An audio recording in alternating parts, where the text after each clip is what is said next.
Oh, hello. I'm Robert Strohmeyer from PC World. You may have heard that Google has come out with its own operating system. It's called Chrome OS. It's built on Linux, and they've just released it to the open source community. I've downloaded an early build here. Why don't you follow me to my office and I'll give you a look. Chrome OS is designed to be a fast, lightweight operating system for mobile devices like netbooks. The idea is to start up instantly and get you straight on the web. Let's take a look. Now, on first glance, Chrome OS doesn't look very different from the old Chrome web browser that you can already get for Windows. But it is different in some important ways. For one thing, it actually is an operating system. There's no Windows underneath here. It just boots right into the web browser when it starts up. The differences are subtle.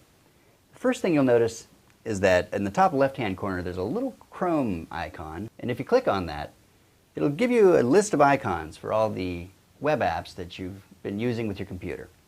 So in here I've got Gmail, I've actually got Hotmail and Yahoo Mail icons. It's designed to work with pretty much any app on the web. We've got Hulu, YouTube, Google Reader, Pandora, Twitter, there's a chess game, and of course Google Books for reading online books.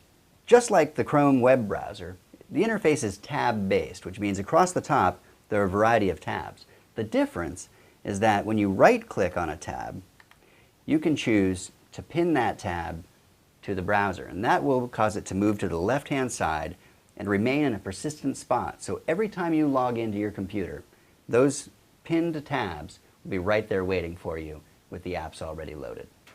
The other differences are on the right-hand side of the screen. What you'll find essentially is a battery monitor, a network monitor that lets you turn your Wi-Fi on and off and choose which network you want to join, and a menu that can open up new tabs and other controls for the OS, including your options and preferences, which is pretty much identical to what you'll find in the Chrome browser. Now, when you open some apps, they won't necessarily open as tabs. For instance, this calculator app opens as a little panel on the right-hand side.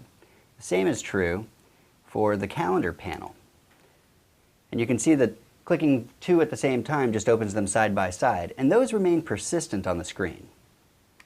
As I move from tab to tab, they'll be right there with me, and I can ditch them at any time by clicking the little X. So as you can see, the Chrome operating system is mostly a web browser, and it's hardly distinguishable from the Chrome web browser you can already download for Windows. And that's kind of the point. The idea here is to have a system that has very little underneath it.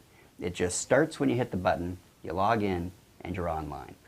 Google is essentially trying to push not only its web apps, but web apps in general, including those from Microsoft and Yahoo and all kinds of companies, and to get people essentially living on the web, living in the cloud. Now, when Chrome OS devices eventually come out sometime late next year, they're probably not going to have a lot of storage space. Now, that's partly because they're going to be solid-state based, which means that big drives would be expensive. Of course, the idea here is that you store all your stuff in the cloud. So your web apps and all your data and everything lives on the web. If you ever lose your machine, it'll be no problem because you can just go get another machine, log in, and all your stuff is right where you left it. So that's kind of an upside. The downside is that if you have a big music collection or a large photo library or something like that, it's not clear how Google is going to work to make that accessible to you on your Chrome OS device. Of course, this is a very early build, and we don't know what the hardware is going to look like when it comes out next year. So there's a lot to be seen between then and now. For PC World, I'm Robert Strohmeyer, and I'll see you on the internet.